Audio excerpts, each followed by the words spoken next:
they build that road now, so he has now cut off those businesses from the beachfront.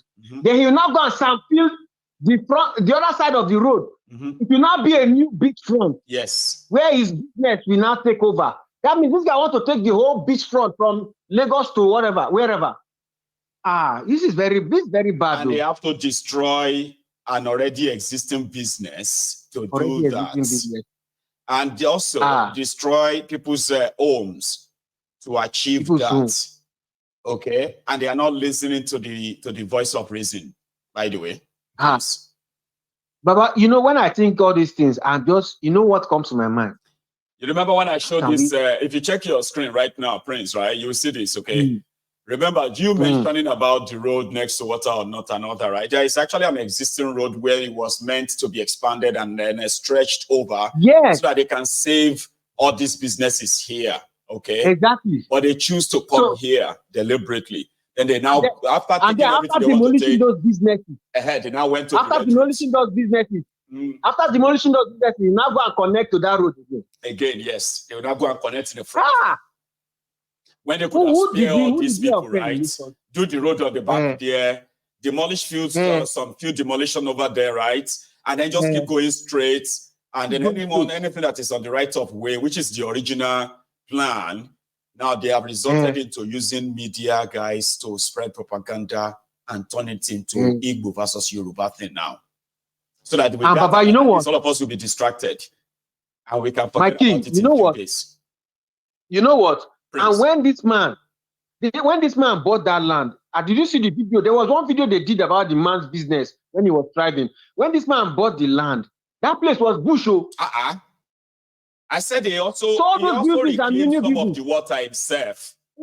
Sure you get, but and there's no road before there. No, nothing. This is a new place. So government that wants to build for the people cannot be destroying the people. Baba, we need to something needs to be done to these people. Anybody will won't bless you, we never stress you. That's the point. God bless you, Prince. It's really good to hear from you. Thank you, Baba. Right on. Would they pray for you? Thank you. Appreciate that. So that's Prince Adebayo calling in from Sweden. Now, my line is opened again, okay? But just remember, we had this chat last night. We said, let's try our best and leave the comment section. You even check it yourself. How could you have like over 1,700, 800 people still watching, right? And you just could barely have what? You could barely have 700 of us who have paid their offering, right? Come on, do it. Here is a brother. Hello there. Good evening. How are you tonight, Baba? I'm fine, thank God. How are you too and your family? Well, I'm here, surviving, I would say. Thanks for asking, though. Yeah, I want to contribute on this aspect. Please. You see what happened yesterday? Umahi tried to drag Peter Obi and the whole of Even Igbos. if you drag Peter Obi, I'm not going to get any issue with that. Yeah. Why drag Igbos into what they have no business with? For what? Yeah, you know that Umahi under Bukhari, Umahi was Bukhari's anointed candidate to run for the Senate president. Yeah, that's what they told him, and he started acting, that way. Yes. But they told him he obeyed Bukhari too. You know that. Amechi was told that Amechi was an candidate. Yeah, but later on they dumped Amechi. Even Amechi noticed it. You noticed that they are dumped him, So Umahi was trying to please Bukhari in every aspect, which he did eventually. He killed a lot of Igbo's youth in Ebonyi State. But Ebonyi State is no-go area. I know. Do you know that Umahi cannot come out of his home residence in Ebonyi State to maybe without police or convoy? They will stone him to death. As a former governor, just take a They will stone him to death. They will stone him to death. I'm telling you. I know all these things. Do you know how many youth are missing? Even till today, their body is not found. They killed and buried. They threw into the river. I know. I'm telling you, just to please Bukhari. I know. You know that Bukhari has a very deep hatred for Igbos. And that was why up to now he's still keeping Martin Adikale as a trophy. Even this was the agreement between Bukhari and Tinubu that if Tinubu take over, he should keep Nnamdi Kanu in that place for him, just for him as a trophy. You know. So my point is that yesterday, Umahi dragged Igbos and the P2P, and there were videos going viral, you know, trying to spoil his image, tarnish his image, that he did the same thing in Anambra State while he was the governor. This is what they say, a transparent man. P2P is very transparent. He came out the following day to debunk that negative viral video. You know, my point is that he was not silent. He came out to debunk it. Give the reasons that the fence which he demolished was the fence standing on a road. Existing road, not a new road. An existing road in a map. Not that this was an investment, you know, but this one was an existing road, which means the company intentionally collected that land to extend their company, you know. So it was illegal. So even if he demolished it, it was right. But this landmark now is that this is a totally different thing. This is a totally different thing. This man came to you people that you can actually design and avoid some certain things if you still really want to do it, okay? Or better still, if you actually have such resources with the level of bad roads in Nigeria, you could be saving a lot of lives. These are just opinions. Why bring Igbos into it if you are not a self-hating Igbo? Why bring Igbos into it? Why bring Igbos? Why bring Igbos into it? Why bring Igbos into it? And again, I want people to know that it wasn't an error. It was intentional. And he went as far as saying Igbos, some Igbos are illiterate. The Obi is misleading them. So how is Obi's opinion about policies that he's been part of, right? How is that the opinion of Igbos? But it is intentional. I want people to remember that, okay? It is intentional. It's called dog whistle. When you blow it that way, what was Umahi expecting? For some Igbos to come out and say he's right? Or what? It's unfortunate, man. Thank you so much. I think our line kept acting up by the way. But here is another caller. Baba. Yes, Omoyeremi. Bontiwa o.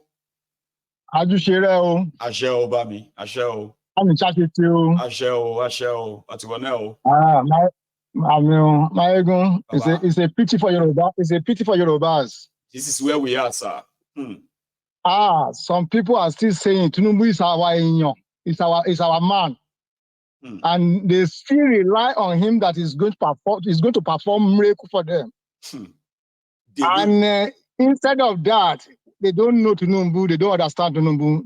Tinubu is dipping Yoruba into more problems. Now, for us to get out of Nigeria is complicating every day in the out. Is somebody who doesn't give a damn about Yoruba. He has milked it for so long, and now that he's at the pinnacle of his fraudulent career, right? Criminal career. Nigeria Tinubu if they know Tinubu is ready to sell the whole of Yorubas for his own personal interest. That's right.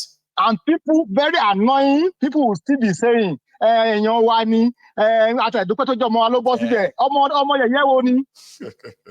are crazy. It's a pity.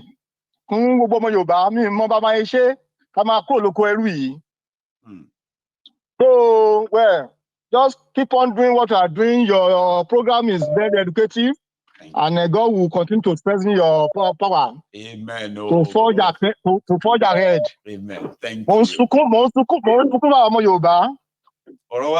a pity. Tinubu ò ní ba gbogbo kí ló ti ń pè iyì tó kù tí Yorùbá ní. In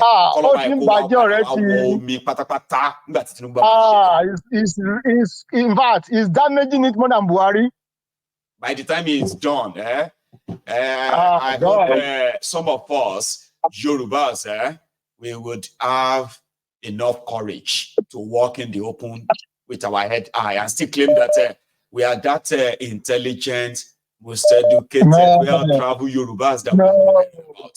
When Tifnubu is done with all of us. See the kind of what they sold to masses. And people now start running. Àwọn èèyàn yóò dẹ̀ ọ́n dẹ̀ sọ pé Yorùbá adẹ̀ sọ pé Yorùbá alágbọ́n jù. Irọ́ ni. We are nowhere without àti jẹ́ kí àwọn ẹni bí kí wọ́n take over power ni. That's what power does. She gets. You see, they said if you don't choose the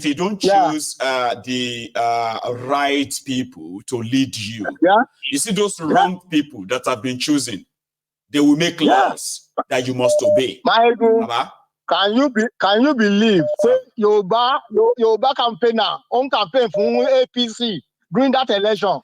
It's like all this Yoruba nation, some of them, it was just a cover. The moment it was time to take off the mask, they did not hesitate. Even those ones where we say, sir, those ones that we gave over 5 million naira to on this platform, because Nigeria attempted to kill them for standing up to them, for saying they want Yoruba nation. Remember them now, Igbo boys. Yeah.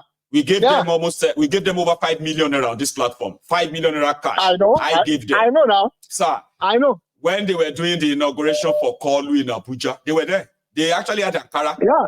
They were there. Yeah. Oh. I saw them. Sir. And to my surprise, the so-called member of a Yoruba campaigner, something, Yoruba media, Yoruba media. They changed their platform to campaign for the APC.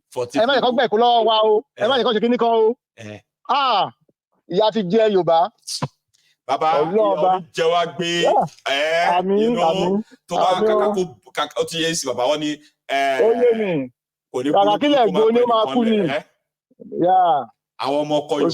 the last sir. So thank you so much. Yeah, thank you so much. God bless you. Extend my greetings to your family. And yours too. God bless you. Now I have another caller on the line here. Hello there. Good evening, Uncle Michael. Is that Aduke? It is Aduke. How are you, Aduke? I am very well, sir. Good evening. Well, good evening to you. So you're watching tonight as well? As always. As always. So tell us more. What would you like to add tonight? I want to expand people's mindset in regards to the fact that there's a lot of uneducated people in Nigeria. A lot. So as we analyze the stories, for example, you were discussing about the Yoruba nation and how many of them are changing their focus. 1 minute they're concerned about the Yoruba power, and the next minute they're actually trying to get money. Seriously. But we have to understand contextually. I believe 60% of Nigeria's landmark has no viable secondary schools. So when the British left, they really left with the education system. Okay, so you're looking at a nation with no education.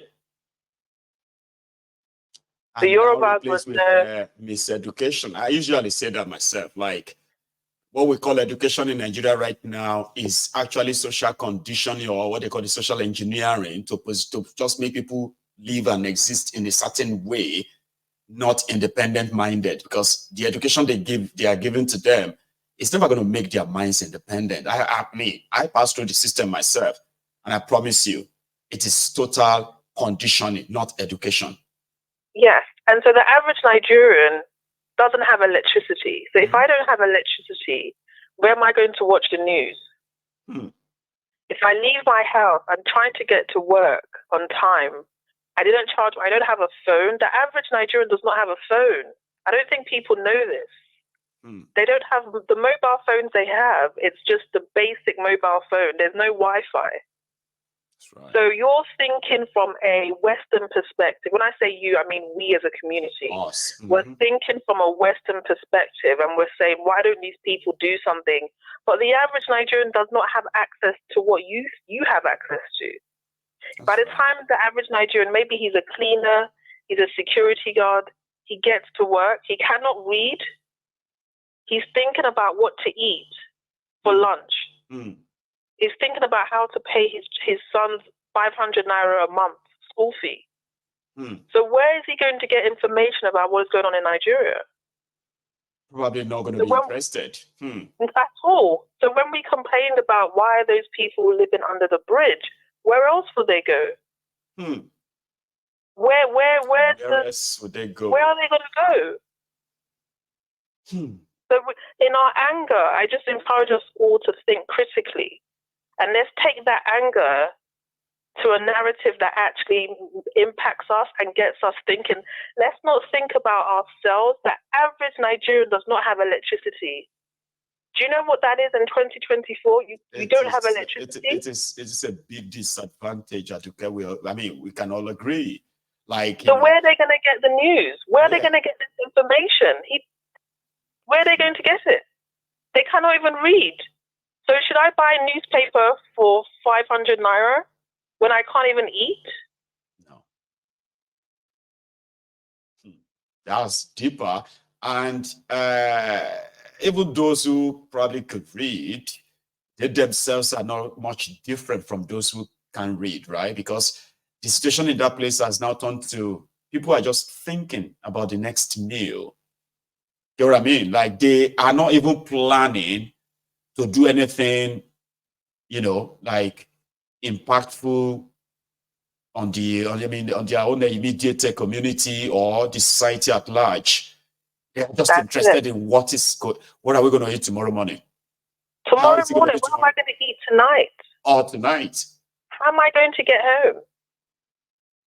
You can't be bothered with all of that and possibly function normally. No one can. You can't. So when we're analyzing this and we're wondering, okay, why are the average Nigerian not doing anything? Because the average Nigerian does not have food. I worked on a project, Uncle, where they were trying to take tech into Nigerian schools. Right. We analyzed this project for 3 months, and you know what we found out? What? That the average secondary school could not read. So before I give you tech, you must be able to read the program. Right. How can I give you tech? Everyone's shouting tech. Can you read? Can they write? And that would be so heartbreaking to look at young people missing out in that very critical stage of their lives, right? And here they are just like being put to test of something they should have. Like, it will be so sad. And that is what they do in Nigeria, okay? They intentionally breed us, incapacitate us, so that by the time we seems to be matured enough, we just join the army of the confused citizens. It's unfortunate, and well, that would then take us to this one, Aduke, and that one has to do with those who claim to be elite, those who actually, who can read and write. Yes, and I just they will never speak up except if they are affected. One more point. Oh, sorry, Uncle. One more point. I want to clarify here. We also have to understand Nigeria has different areas. Not all the cities look the same. No. So if you are in Lagos and you think that's the city, every city looks very different. So you might be on social media thinking, oh, this person's in Nigeria. That's like 10%. You have Calabar, you have Port Harcourt, you have it's so big. I don't think we understand how big it is. Kano, Kaduna, and their cities too. So big. There's some cities, Uncle, that by 5 o'clock everyone's in their house. How does an economy move where 5 o'clock everyone's at home? So you have to think about that socially. How does that affect the average Nigerian if by 5 o'clock I'm in my house? I just wanted to share that. Like, where somebody also said something like the economy, the society actually really works 24 hours. It's always on the move, right?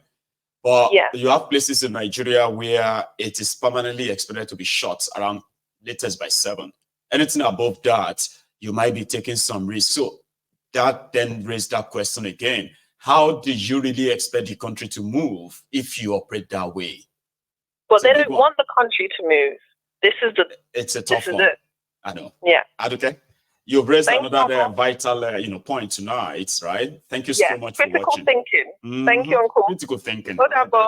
Odabo. You have a lovely night, okay? So that's Aduke. One will say somebody who has a personal experience. I mean, like going back to Nigeria,